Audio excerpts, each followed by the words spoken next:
A Rádio Arte está no ar mais uma vez, segundo vídeo com o egresso da UAST, Natanael Lucena, cearense da cidade de Penaforte, e agradecendo mais uma vez a Natan, que agora está residindo em Piracicaba, interior de São Paulo, estudante de mestrado da USP, Exalc, né?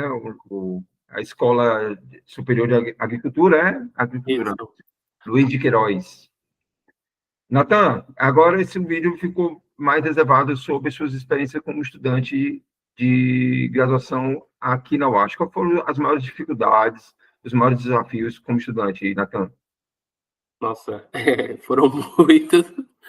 Eu acho que a graduação é uma experiência única que eu acho que todo mundo deveria passar, porque você vê ali, como é que eu posso dizer, várias dificuldades e que tudo que parece impossível, tem solução no final das contas.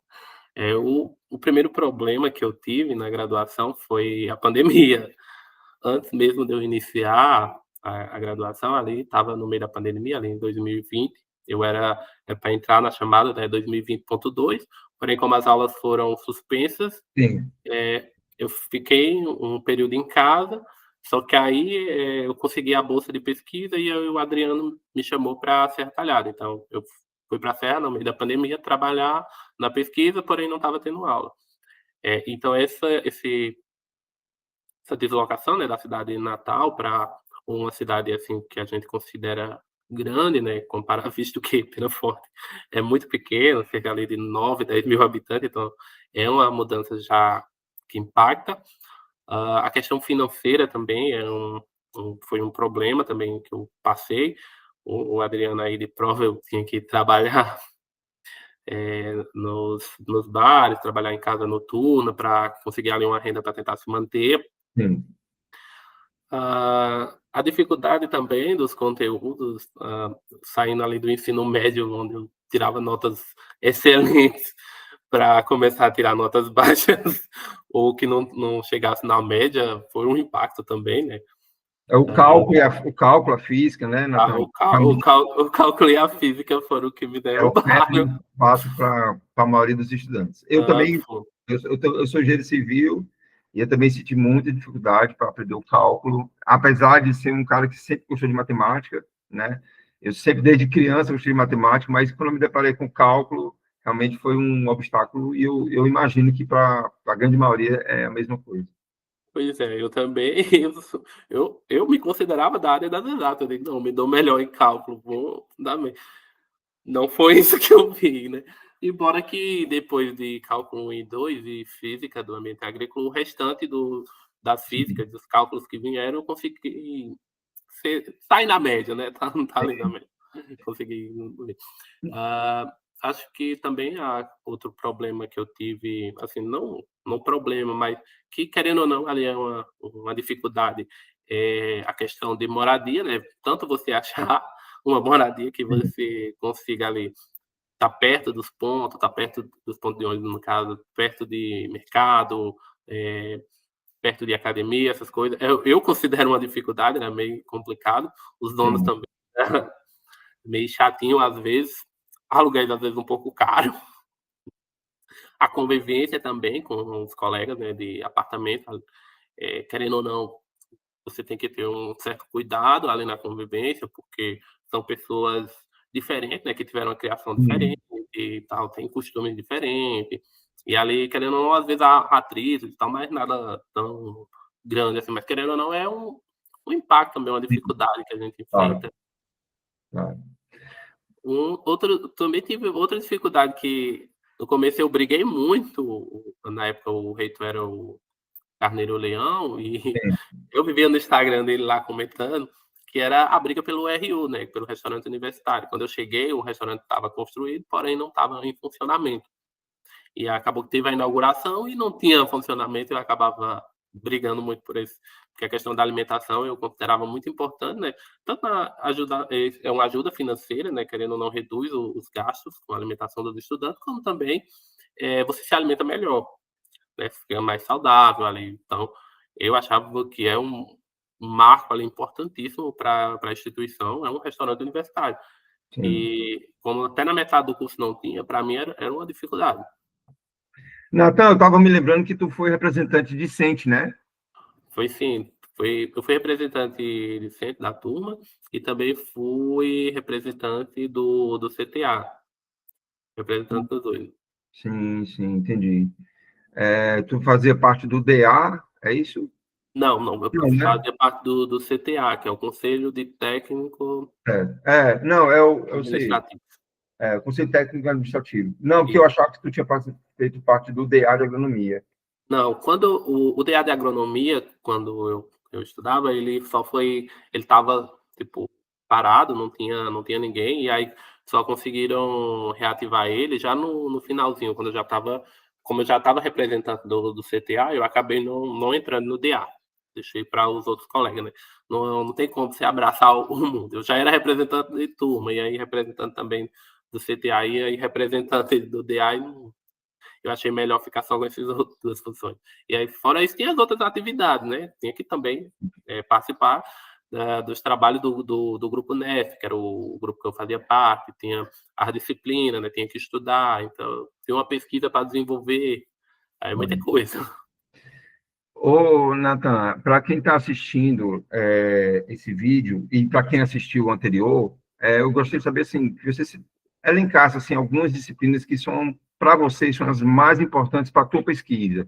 Seria fisiologia vegetal, seria solos, e quais são as que você elencaria, assim, umas 3 ou 4 disciplinas, para quem está assistindo e está interessado em trabalhar nessa linha de pesquisa, focar mais nessas disciplinas? Então, todas as disciplinas são importantes, não Hum. tem. Mas selecionando assim, que eu posso dizer que o mais importante, como o senhor falou, fisiologia vegetal.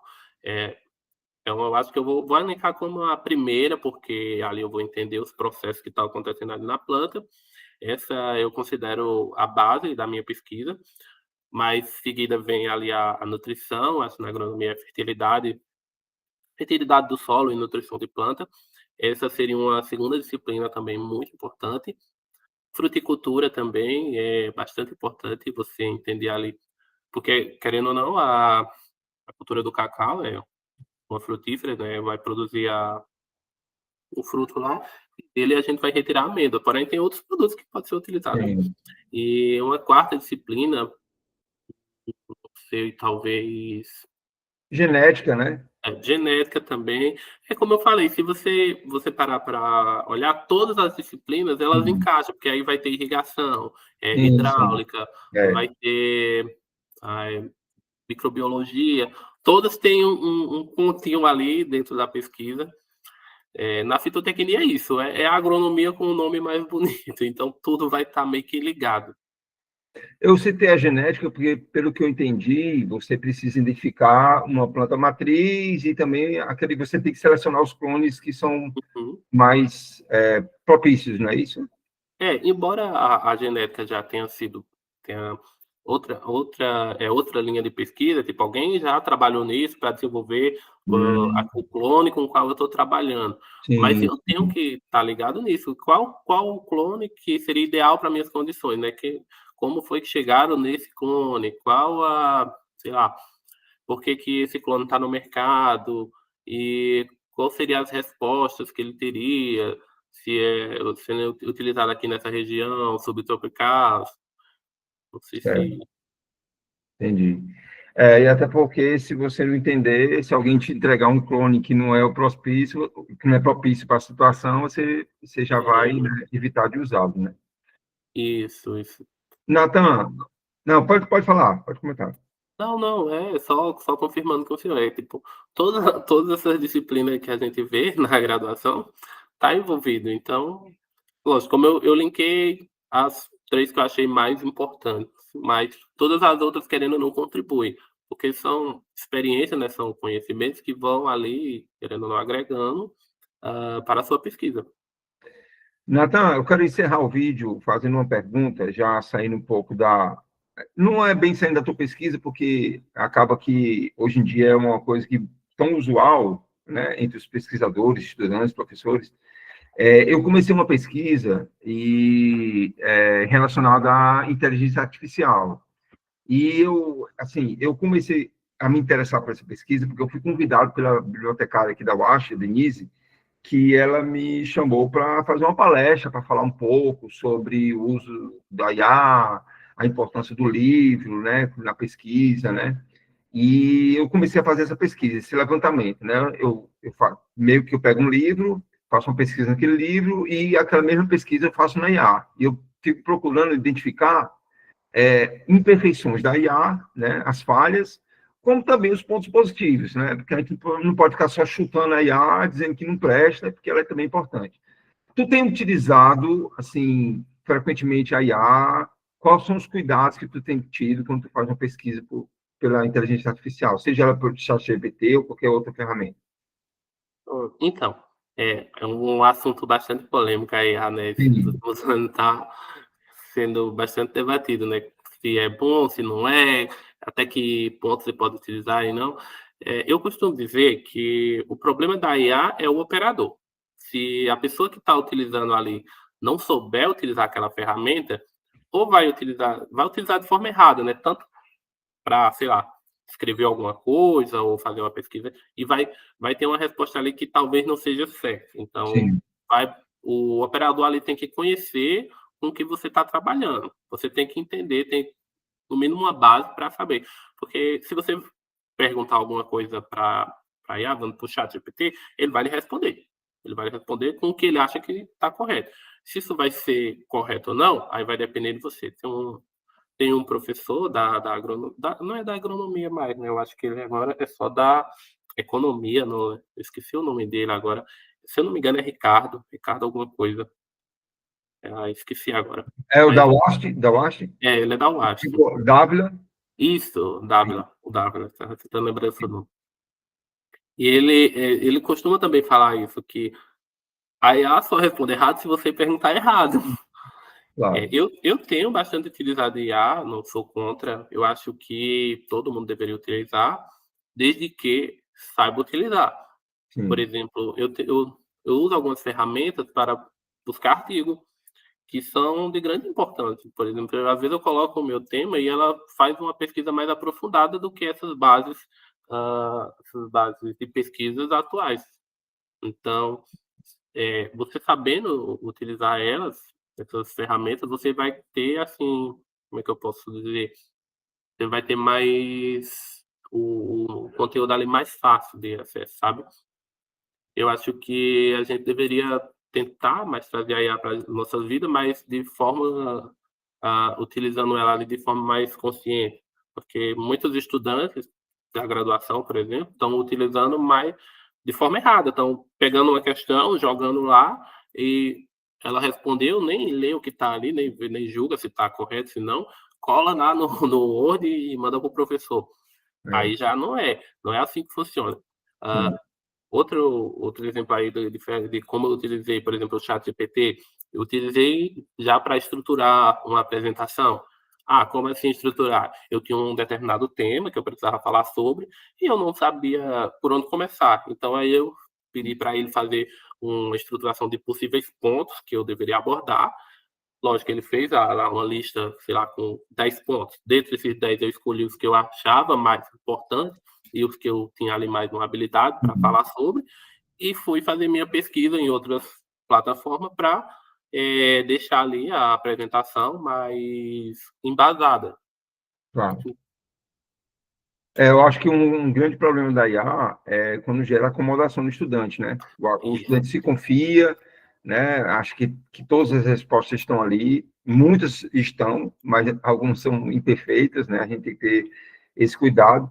E durante a pesquisa, eu tenho observado que não só a velocidade de informação, a quantidade de informação que chega a cada dia, ela cresce rápido, como também as correções, né? Quem está produzindo essas informações também está corrigindo, porque, inclusive, eu identifiquei um erro, eu fui fazer até eu citei uma vez, comentei isso com meus alunos, eu acho que, não sei se foi do curso de agronomia, eu acho, eu não lembro agora qual foi o curso, que eu fui dar uma aula, a primeira aula, né, eu quis falar sobre medições na física, né, como é que define o metro, como é que é definido o segundo, o quilograma, enfim, como é que, historicamente, como é que o metro ter sido definido, né. E as primeiras definições de metro. Uma é que tinha uma definição, acho que foi a inicial de metro, é que era uma fração da distância entre o meridiano de Greenwich e o Polo Norte, ou Polo Sul, uma coisa assim. Aí eu disse, mas pode, o meridiano de Greenwich é na vertical. Como é que você vai medir a distância do meridiano para o Polo Norte? Faz mais sentido ali do Equador, que está na horizontal, né? E aí isso estava no chat GPT como resposta. Aí, como eu já tinha um certo conhecimento, né? Aí eu fui crítico em relação a isso. Aí eu peguei um livro de física, um livro clássico de física, que é do Halliday e Resnick, né? É um livro bem antigo, bem clássico. E aí lá estava a definição, bem clara, que era em relação à linha do Equador. Então, assim, é uma pesquisa que pode parecer boba, uma coisa simples, mas, assim, esse erro pode gerar um erro maior depois na pesquisa, né? Você está fazendo uma pesquisa relacionando as medidas, grandezas na física, por exemplo. Isso depois pode ocasionar um erro maior, né? E outras coisas também, eu fiz perguntas sobre modelagem, né? Assim, eu achei que o chat GPT respondeu muito superficialmente. Eu tentei fazer perguntas mais aprofundadas, ele respondeu perguntas assim, não que ele tenha respondido errado, mas, então, assim, respostas insuficientes, sabe? Eu achei, assim, meio falho nesse sentido. Eu não sei se o senhor já ouviu falar, que assim, o ChatGPT, um dos problemas é que ele não tem referência, né? Tipo, você não sabe de onde foi que ele tirou aquilo. Sim, Hoje em dia eu vi que ele tá mandando algumas referências, mas eu não sei se é válido. Mas tem outra inteligência que chama Perplexity AI, se eu não estou enganado. sim, sim, Ela já tem mais um enfoque, ela já dá a referência, você faz a pergunta e ela fala de onde tirou aquela resposta. Então sim. já ajuda mais. Só que é aquele negócio, como o senhor falou, a gente não pode estar acomodado só na resposta da inteligência artificial, porque, como eu também havia te falado, às vezes um erro de digitação na hora de perguntar, ela pode entender o comando errado e dar uma resposta totalmente errada. Claro. Ou ela ir buscar a resposta numa base de dados que está errada. Então, fica aquela propagação de fake news. Já pensou se o senhor não tem essa visão crítica sobre o assunto e então a medição foi feita assim, pronto, Isso. sabe? Eu, inclusive, por exemplo, uma das perguntas que eu fiz é como é que você pode simplificar um modelo para resolver um problema, sei lá, pode ser da física ou de qualquer outra área, né? Aí o ChatGPT me deu a resposta só focada em equações, como se o modelo matemático fosse só equações. Por trás do modelo matemático tem muitas outras coisas, tem as hipóteses, tem a atribuição de variáveis, tem várias considerações, né? E isso o ChatGPT não levou em conta. Ele só estava achando que eu estava querendo simplificar equações, e não foi isso a pergunta, entendeu? Então, é assim, tem que ter esse cuidado, né? Aí é outro problema também, porque a gente utiliza a versão gratuita, né? E às vezes ele não aprofunda, embora ele escreva muito, digamos que ali seja encheção de saco, porque, tipo, ele não aprofunda diretamente no assunto, tipo, ele não mostra, por que isso é importante, quais os processos que aconteceu para chegar ali naquele resultado, como foi desenvolvido, sei lá, puxando para a sardinha para o meu lado, como o, o nutriente vai de fato agir ali no metabolismo da planta, quais as respostas, quais as enzimas que está sendo ativada, tipo, ele Isso. não se aprofunda nisso, às vezes ele dá uma resposta fora grande, mas bem superficial. Eu posso estar enganado, mas eu não sei como é que vai ser no futuro, mas eu acho que pagar para usar inteligência artificial, eu acho, ao meu ver, é um dinheiro jogado fora. Eu nem sei quanto é, mas eu digo assim, por que eu acho que é um dinheiro jogado fora? Porque a gente tem várias fontes onde a gente pode pesquisar. Tem os livros, tem os artigos científicos, tem as teses, tem as dissertações, né? Tem tanta... O próprio Google, né, às vezes fornece fontes confiáveis, né? Então, eu acho assim, não sei se no futuro isso vai valer a pena, né? Mas hoje em dia eu não me arrisco. Eu prefiro o tradicional, claro que eu uso a IA, uso o chat GPT e uso outros recursos, mas sempre com livro como suporte, sempre um artigo científico como suporte, porque são fontes confiáveis, né? São fontes que já passou ali no artigo mesmo, já passou pelo o próprio autor, né, do artigo que Uhum. escreveu, como também pelos revisores, orientadores, então, querendo ou não, ali é uma ideia que já está meio que Claro. solidificada. Só que assim, eu não sei se vão continuar cobrando, né, pela IA, porque como vimos, surgiu aí outras inteligências artificiais, então quando surge aí um número grande, está uma competição, então Sim, eu acho que questão de pagamento, acho que daqui a uns dias vai deixar de existir, ou pode até existir, mas coisa baixíssima. sim. Mas eu acho que a IA chegou e não vai embora não. É. Querendo ou não ajuda, só estamos precisando ajustar essa questão de como utilizar. Questão de plágio também, né, a galera tá meio Claro, que utilizando aí de forma errada e acabando gerando plágio. Tem que descobrir aí como, a gente identifica que o texto foi de IA ou não. Essa é uma discussão bastante polêmica, por sinal, é, e que tá aí para ser resolvido, né. A galera usa uns identificador, mas esse identificador não funciona, já foi feito vários testes e até agora não acharam um identificador de fato real.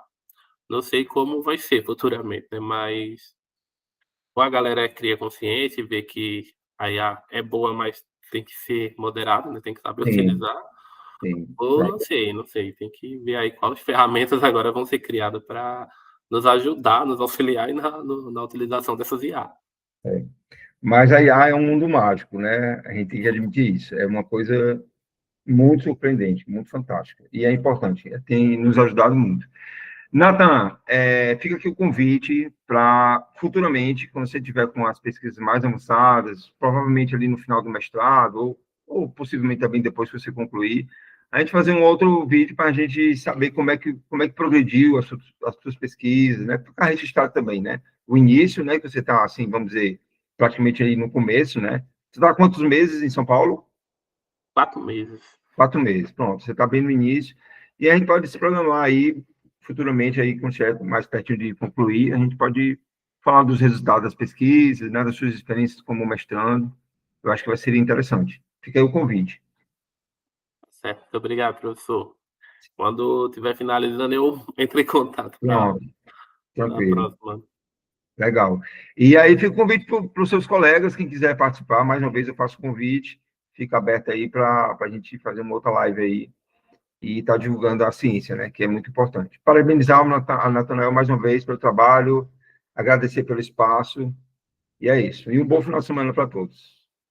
Obrigado, professor. Um bom final de semana para todos. Obrigado aí pelo convite mais uma vez. E estamos aqui à disposição. Precisando, o senhor agora tem meu número, tem minhas redes Pronto. sociais, é só entrar em contato. E quando puder, apareça para o Serra Talhada. Será Tá bem-vindo. certo. Muito Bom, obrigado. valeu, pessoal. Um bom final de semana. A Rádio Acha é a maior rádio universitária do Sertão de Pernambuco. Até mais, Natan. Um abraço. Mais, professor. Falou.